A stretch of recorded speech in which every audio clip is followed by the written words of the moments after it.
The BYU Cougars are set to compete for a Big 12 championship this Saturday, but the weekend was dominated by rumors of Kalani Sitake and Penn State. The way I see all of it is that there's an old world and a new world, and the intersection right now is in Provo, Utah.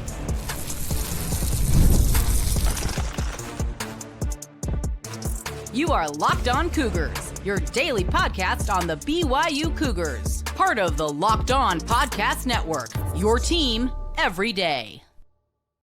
What's up, everybody? Welcome into Locked On Cougars, your daily podcast focused on the BYU Cougars. Thank you for making Locked On America's #1 sports podcast network. I'm Jake Hatch, executive producer at the KSL Sports Zone in Salt Lake City, Utah, and a 14-year credentialed media member at BYU. I am your resident expert and insider, your host here, and as always, thank you for making Locked On Cougars your first listen of the day. Coming up on today's show, we are going to talk about the intersection, as I said, of the old versus the new and how it involves Kalani Sitake and the rumors of him entertaining at least an offer from Penn State University. Then we're going to talk about the distraction level that it's causing for the BYU football program because, once again, it is game week for the BYU football program. We'll get into how they're going to handle this as they prepare for a rematch against Texas Tech. And then finally, as I often do on Monday, we'll get to my film review Monday notes of what I took away after rewatching the BYU football win over UCF. It's all brought to you today by our friends over at Game Time. Download the Game Time app today, create an account, redeem the promo code Locked On College, and get $20 off your first purchase. All right. I'm not going to mince words. There is a major elephant in the room for the BYU football program, and that is that Penn State is reportedly interested in Kalani Sitake and potentially vice versa. I'm not going to say that it's absolutely a done deal because I don't know that for a fact. By the time this podcast goes out to some of you, very well could be a done deal. The simple fact of the matter is I spent Sunday texting, DMing, calling, receiving calls, talking a lot about Kalani Sitake and Penn State. So here's the gist of what I feel like the situation comes down to is Kalani Sitake has had incredible success at BYU. There's just no other which way you can argue that. He has had 10-win seasons in the past 6 years. Yes, his tenure at BYU got off to a somewhat rocky start. Obviously, the second year missing out on a bowl game for the first time in almost 2 decades. He's also had another losing season, their first year in the Big 12. But every time it seems like the chips have been down against Kalani, all he's done is respond emphatically. And this most recent run going 23-3 now. Looking back at these, 22-3, looking back at these past 2 seasons, it's absolutely incredible to consider where BYU was, where they're at right now. And it's no wonder why a program or a school the caliber of Penn State is interested in Kalani Sitake potentially. I look at this as BYU has an opportunity here to put their foot in the ground, plant their flag, and say, no, we are not a university that gets our talent picked off. And I think back to, remember, the Bronco Mendenhall era ended somewhat unceremoniously in early December, about this same time, 10 plus years ago, when Bronco Mendenhall accepted an offer from Virginia to become the Wahoo's new head coach. I can probably take you right now, this very second, if I happen to be in Orlando, Florida, I could take you right now to the very parking spot in Universal Studios parking tower and take you to that spot and say, this is where I found out about Bronco Mendenhall leaving for Virginia. It's that vivid in my memory. And at that time, Tom Homo admitted that BYU simply put could not match the salary, which reportedly was somewhere in the $3 million range, that Virginia was willing to pay Bronco Mendenhall. I can tell you, I have firsthand knowledge of other assistant coaches at BYU who went with Bronco Mendenhall to Virginia simply because they were doubling their salary. I say all of that to say this. Money talks, folks. It's simple fact of life. I would take double the money to do a lot of different things in my life. I work in the media. I have no illusions of grandeur as to my financial situation. But if somebody were to come to me and say, hey, I will double or maybe even triple your money, why wouldn't you hear them out on this?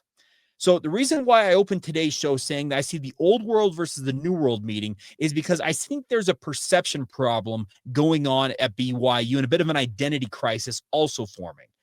I don't have it on good authority that this is the case. This is me speaking generally from, like I said, phone calls, text messages, DMs, everything I went through yesterday. I had to recharge my phone twice in a, say, 15-hour span. It was a busy day.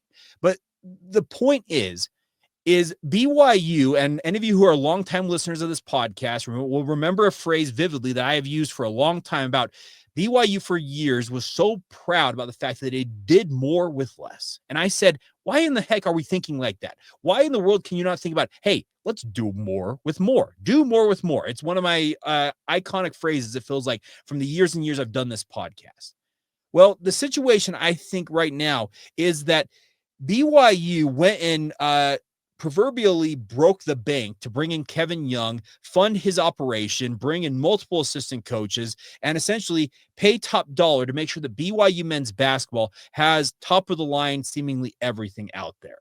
Kalani Sitake at points, it feels like, with the football program, has not gotten that same treatment. So I think that he may be looking at it through that prism, saying, okay, if you're going to be willing to break the bank for men's basketball, why are we not getting the resources over here at football that we feel like we need? I'm not saying that BYU football is struggling for a lack of funding. They have been funded at a level that in many respects has been unprecedented in BYU football history. No, it is unprecedented in BYU football history. They're not lacking for a lot, but I think that the simple fact is they look at kind of that new world. Remember, when Kevin Young came to BYU, they went out of their way in so many different ways to make sure that he had everything he needed to be set up for success. And look at the results on the court. They're pretty darn elite. There's no doubt about that just in year 2 of the Kevin Young era.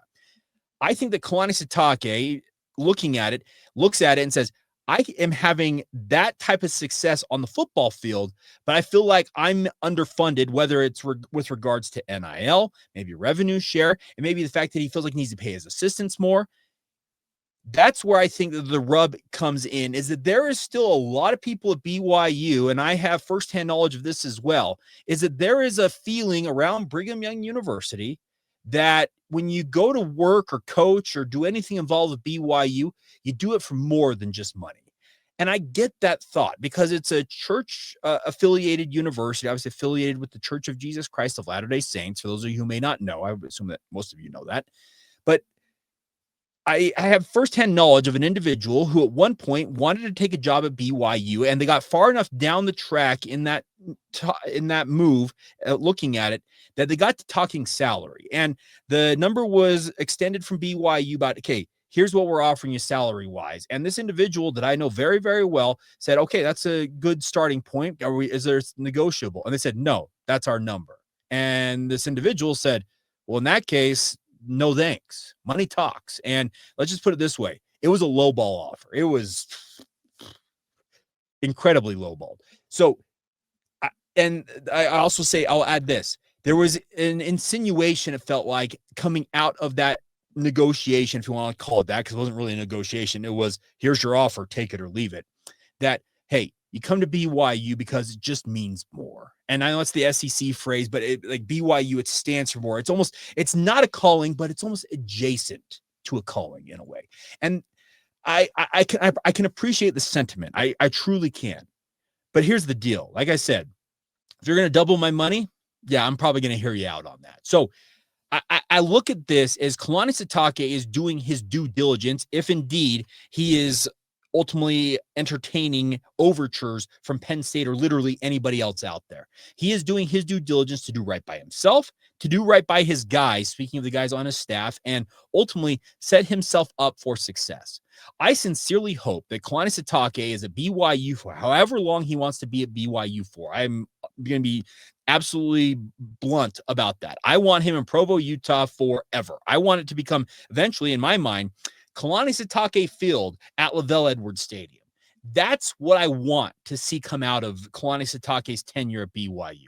Well, the only way that happens is for him to remain in Provo, Utah, and feel like he's got the resources and the love and everything else he needs to succeed at the level and levels he's succeeding at right now. He is knocking on the door right now for BYU going to the college football playoff. Who would have thought in our heart of hearts 10 plus years ago when Bronco Mendenhall left for Virginia that a decade on, Kalani Sitake would have BYU knocking on the door of competing for a national title? That is absolutely incredible to think about where BYU was and where they are today. That is why I think this is a topic, and Let's also be very clear. I had no idea what, I think it's called Kalshi, whatever that betting market thing is. I learned about it about the same time you guys did. So I don't know what to make of that, but keep an eye out. We'll see what happens. It could, if indeed this has legs, it'll develop very, very quickly, because this is the time when coaches are hired and fired, and it'll look very far to see what happened with Lane Kiffin yesterday, Jonathan Smith, who else? Mark Stoops. Didn't Alex Golish from USF get hired at Florida? We had Ryan Silverfield from Memphis go to Arkansas. It's the crazy season when it comes to the coaching carousel, and it's just getting going here. And Kalani Sitake, he's very much in the mix. All right, coming up next, I talked about distractions. This is a huge, huge distraction because, might I remind you, BYU is playing for a Big 12 championship and guaranteeing themselves to play for the playoff, to be in the playoff field, to compete for a national title. It's all there for the taking for BYU. How do they lock that out of the locker room and focus on what they need to focus on? And that is beating Texas Tech. I got some ideas, and we'll get to that next. Today's show is brought to you by our friends over at Game Time. Now, the World Cup is coming back to North America for the first time since 1994, and with 48 teams for the first time ever, it's going to be absolutely massive. Let's be honest, getting tickets is probably going to be the hardest part of this. That's where Game Time is clutch. You're finally giving the fans a real advantage when it comes to snagging the seats you want if you want to go watch the world's game on our shores. With Game Time, you can track price drops in real time, get alerts on great seats when they open, and buy tickets the moment they hit the app. It puts the power back in your hands and makes getting to the World Cup realistic instead of what may seem like it's impossible. You pull up the app, the layout makes it super simple to scroll through all the matchups and compare your seat views. You pick a game, tap a section, have your tickets locked in within minutes. No confusion, no hunting for the fine print. And the best part is prices include the fees up front, which is my favorite feature. I've been very clear about this. No last second surprises when you get to checkout. So take a guess. We're going to buy your World Cup tickets and every match, concert, or event with anything else you're interested in with our friends at Game Time. Download the Game Time app today, create an account, and redeem the promo code LOCKEDONCollege for $20 off your first purchase. Terms apply. Again, download the app, make an account, use the promo code LOCKEDONCollege at $20 off. Swipe, tap, ticket, go. It's all courtesy of your friends at Game Time. Thank you once again for making Locked On Cougars your first listen of the day. Thank you once again for making Locked On America's #1 sports podcast network. It's not, we're not able to accomplish what we accomplish without you. So appreciate all of you. And I made the cardinal sin on Saturday, walking around the concourses at Lavelle Edwards Stadium, of not writing down all the different people who said hello, wanted to chat as I was making my way around the stand. So I apologize. I don't have the names. It's one of the things I ventured to do all season long, and I did it essentially every other home game except UCF, and I apologize for it. But I will say I do remember one name.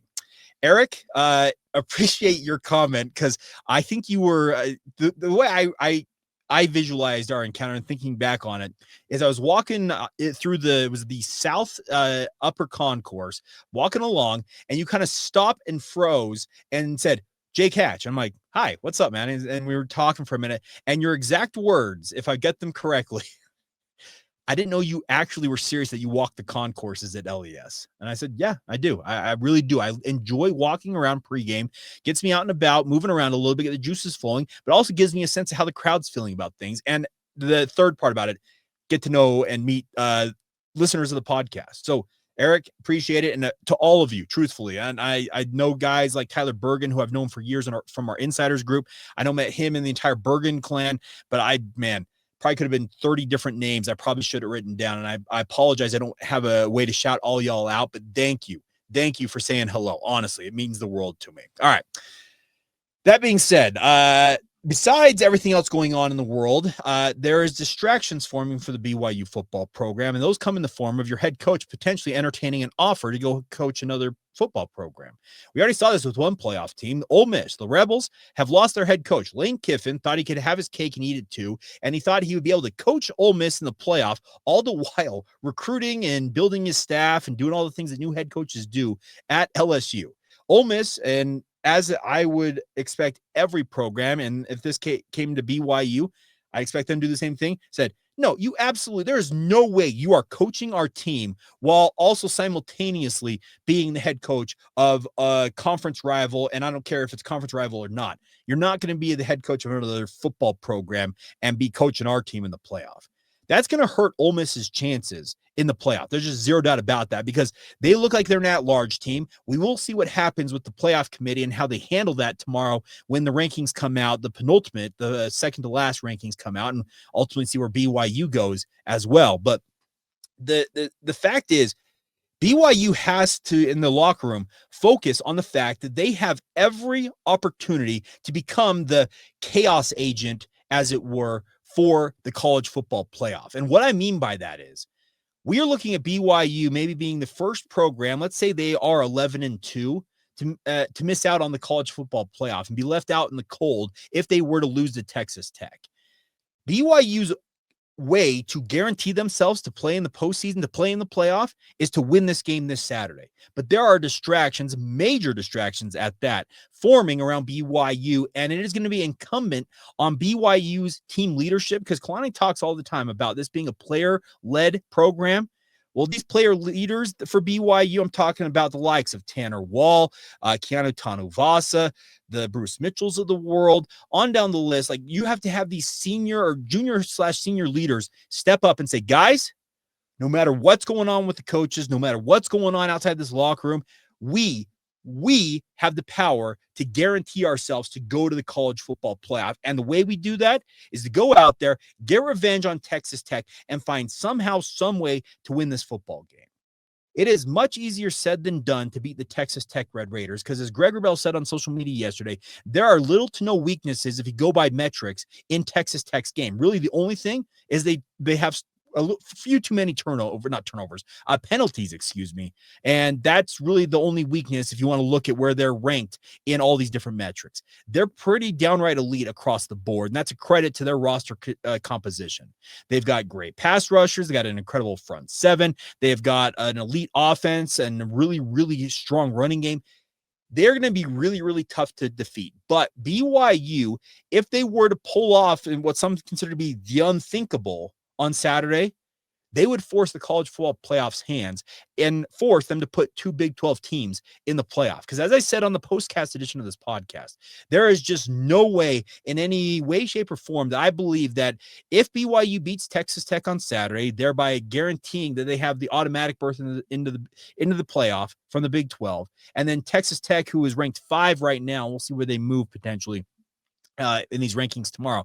There is no way that I see the playoff committee dropping Texas Tech so far as to drop them maybe into that number 11 spot for BYU, thereby throwing Texas Tech out into the cold and getting BYU in the field. Cody Campbell would burn the college football playoff to the ground, it feels like, if that were to happen. So for all the bluster the SEC is making about getting 5, maybe 6 teams into this field, BYU can force the hand of the playoff committee and say, oh, you're going to make the Big 12 a multi-bid squad. And it comes in the form of BYU, as I say, being that chaos agent and winning the Big 12 title. Hang the banner, go to the postseason, and see what you can do.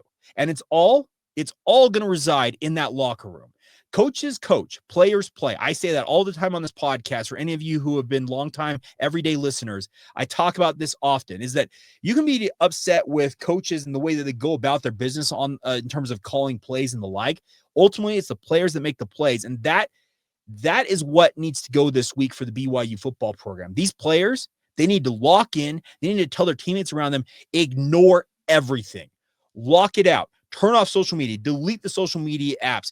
Don't let your friends talk to you about it. Say, hey, thanks, but I'm not talking about that right now. I have got a game to go win. And that's got to be the mindset that BYU has. There can be no, it's probably an inappropriate term. There can be no cowering away from the challenge that you are looking at right now when it comes to going up against the Texas Tech Red Raiders, because they are a formidable opponent. You saw that firsthand. All of us watched it when they went to Lubbock and lost this game. And guess what? There are going to be thousands, tens of thousands of Texas Tech fans at AT&T Stadium on Saturday. It is going to be a sight to behold. And I don't expect that BYU is not going to be well represented as well down there in Dallas, because I've heard from a lot of you who are going to this game.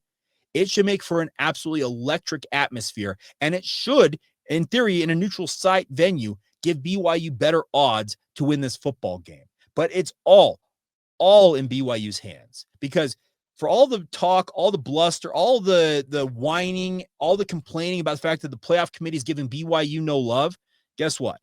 It's all still right there for BYU to take into their hands and control it. And all it takes is one football game win. As I mentioned, it's much easier. I can sit here and talk about how I think BYU does it. And I talked at length. If you want to hear how I think BYU should attack Texas Tech, go check out the postcast edition of the show. I do think that the ASU game plan, the only game that Texas Tech lost, yes, I know they didn't have Baron Morton in that game, but he doesn't play defense last I checked.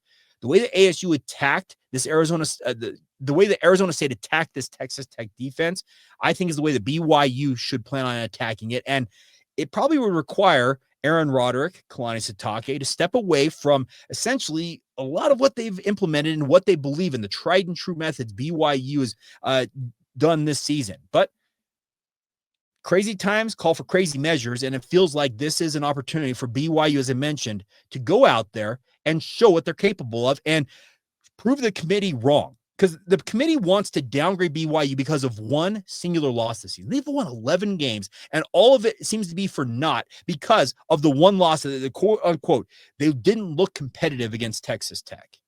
You know what? The offense sucked that day. The special teams sucked that day, but the defense more than held its own. And if BYU's offense can have more of a pulse in the game this Saturday and maybe bolstered by the reintroduction of maybe a guy like Sione Moa into the running game where you have two running backs, who knows what you could pull off.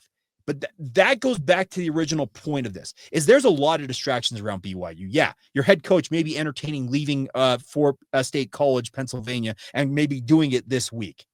That's an incredible distraction.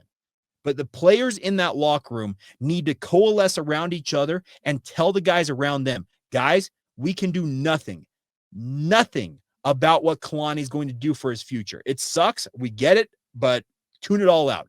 Focus on the here and now. Let's have our best week of practice, and let's go put our heart and soul on the line on Saturday at AT&T Stadium, and let's go live our dream. Let's hang a banner. Let's win a Big 12 title. Let's go to the college football playoff. For all those people who say that BYU couldn't get it done, let's go shut them up.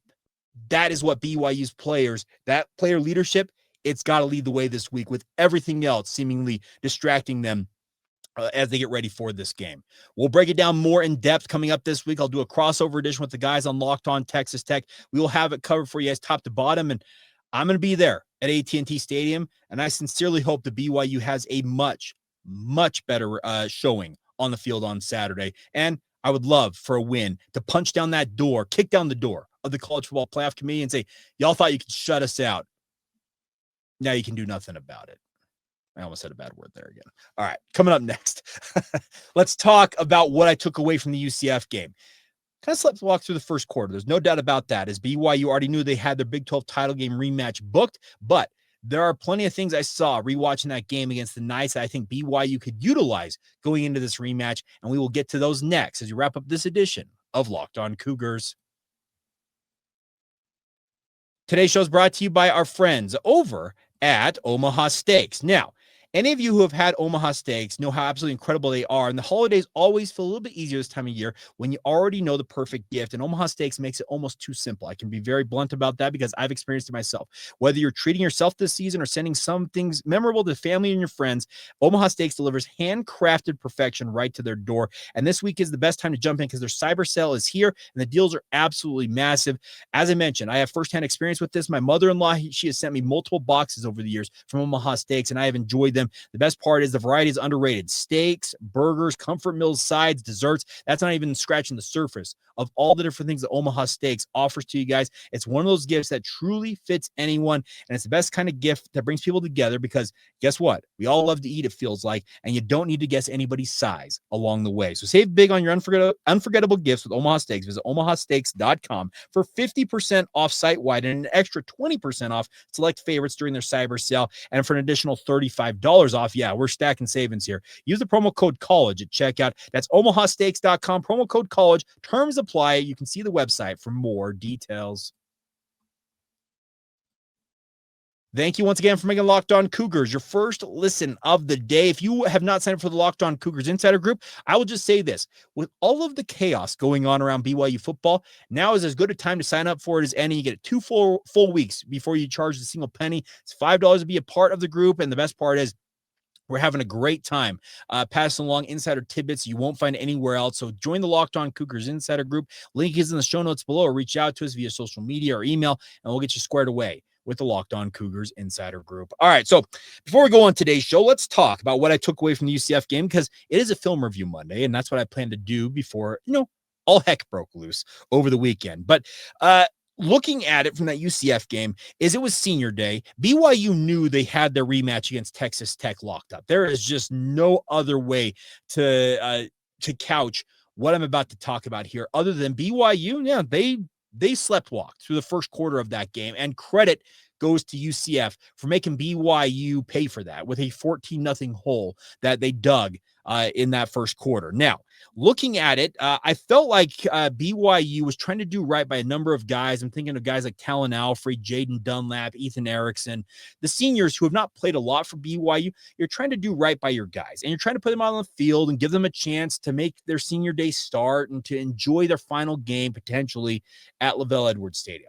The problem is you put guys in those circumstances, they don't have a lot of first team reps, and it causes some issues. And that is why I feel like in some ways BYU struggled out of the chute, especially on defense in this game, because they had certain guys in spots that were not all that familiar with the role or roles they should have been playing. And it's unfortunate, but I also understand it because, as I said, the coaches are trying to do right by their guys. I totally get it. And it was inconsequential in so many ways that BYU, whether they win or lost, they're playing for a Big 12 title. But once again, would have been a perception thing. You lose that game to UCF, and the playoff committee is going to be like, see, told you, proved it wrong. So now the other thing is, I thought the complacency was case in point, the BYU offensive line. That first quarter, BYU's offensive line was pretty poor. I'm telling you, the assignments were being missed. They weren't operating as a unit.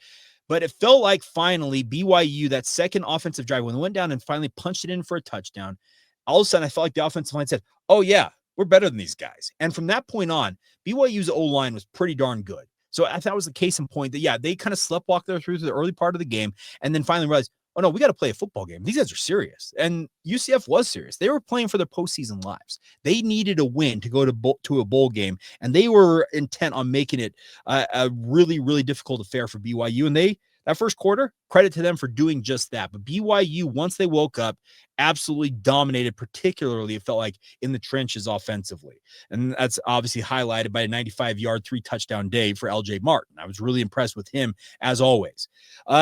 I also thought that Parker Kingston, as I mentioned, and he mentioned it himself, had been throwing up the morning of the game. He had to have an IV stuck in to him to get him rehydrated ahead of this game. If that's his Michael Jordan flu game, man, credit to Parker. He was absolutely electric in this game, and rewatching it, even better than I anticipated. And he just kept carving up UCF in the passing game. It was really impressive to watch him step up and show what he's capable of with a guy like Chase Roberts sidelined. It was nice to see that. It was also, I thought, something that because he didn't walk on senior day, and there's some people wondering why he didn't walk. Well, he's still got eligibility left, and I think he is intent on coming back to BYU and maybe could be rewriting the record books, because with his punt return, which was absolutely electric right up the chute to really, I think, put this game to bed in some ways. That was his third career punt return for a touchdown. And if he adds another one, he ties a guy by the name of Golden Richards for the all-time lead in BYU football history, if I'm not mistaken. Now, I'm sure Cougar Stats or my good friend BYU Stats man will correct me on that, but I think that's the truth. He's one behind Golden Richards for the career record in punt returns. He could accomplish that, if not break it, next year potentially. And he was really elite in this game. Flipping over to the defense for a moment here, I really liked the Evan Johnson. He was kind of the one guy I felt like that wasn't distracted, because he was lights out, it felt like, from the very get-go. And it's not just the interception he had. He was in on run plays. He was tackling. He was making plays in the passing game. Evan Johnson has been an absolute revelation at cornerback for BYU, and I am absolutely ecstatic he's got another year to go for BYU. And I think that it screams exactly what you like about a guy like that. Is he came to BYU with like no offers, and all he's done is become an absolutely elite kind of pillar for BYU to build around in the secondary. And I absolutely love that about him. The fact he's a redshirt junior, and I'm assuming he's planning on coming back next year, is awesome. Another name to pay attention to, because I thought was given an opportunity to play a lot more with guys sitting out offensively, was Noah Moeaki.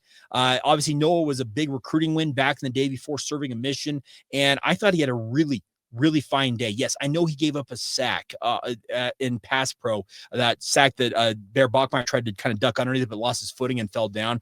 It counts as a sack, and it was a pass rush on Noah Moeaki. But beyond that, Noah was really good in the passing game, had a great sideline catch. I thought he was very electric in the run game, and he's a name to file away next year without Carson Ryan as maybe one of the guys that's going to step up and maybe be a bigger part of this offense going forward. I know that Keanu also has aspirations of that, but I was really impressed with Noah Moeaki's play. Looking at it as well in terms of the field conditions, BYU's got to look at that. I don't know. And I think Dustin Fox, I think he was the analyst for ESPN, nailed it. It was almost 60 degrees the day before. It got really cold overnight. The field froze, and then it kind of had to thaw out.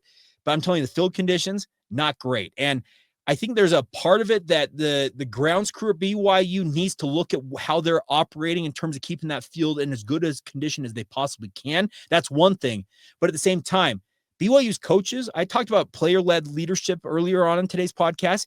There's one facet I think that needs to be coach-led, is telling guys, get the proper you-know-what footwear on your feet. And that means putting screw-in cleats on. I know a lot of guys like to wear those molded cleats because they're flashy and they feel more comfortable for some guys and the like.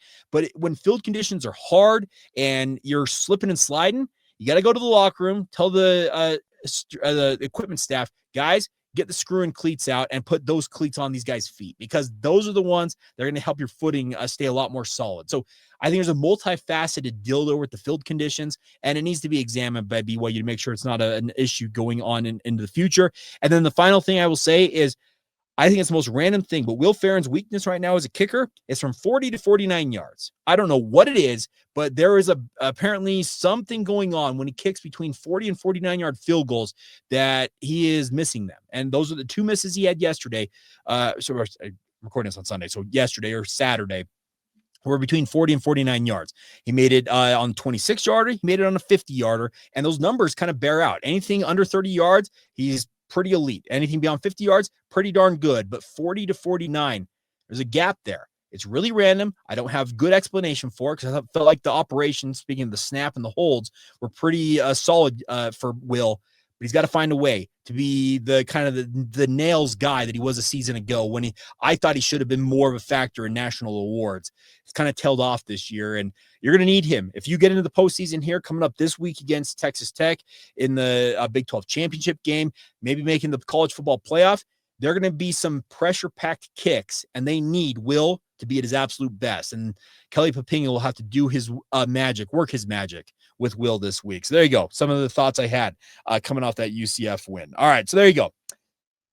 Whew, crazy show. And who knows what's going to develop here. If things go one way, I will hop on. I'll record a show as soon as humanly possible. But it's been a very, very wild weekend. And honestly, thank you for all of your support with the podcast. It means the world to me. You guys enjoy it as much as you do. And to those like Eric who don't believe that I actually walk the concourses at LaVelle Edwards Stadium, well, there you go. I proved it in the flesh. But as always, thank you once again for making Locked On Cougars your first listen today. Now go make Locked On Big 12 your second listen. Drake's doing a great job covering all things Big 12 and BYU, and he'll have plenty of coverage in the lead up to the Big 12 title game this Saturday as well. So check that out wherever you get your podcasts, and also here on YouTube. Another plug for you guys. Make sure you subscribe, rate, and review, like the show, click that little thumbs up icon if you're watching this on YouTube. And as always, thank you once again for being an everydayer right here on the Locked On Cougars podcast.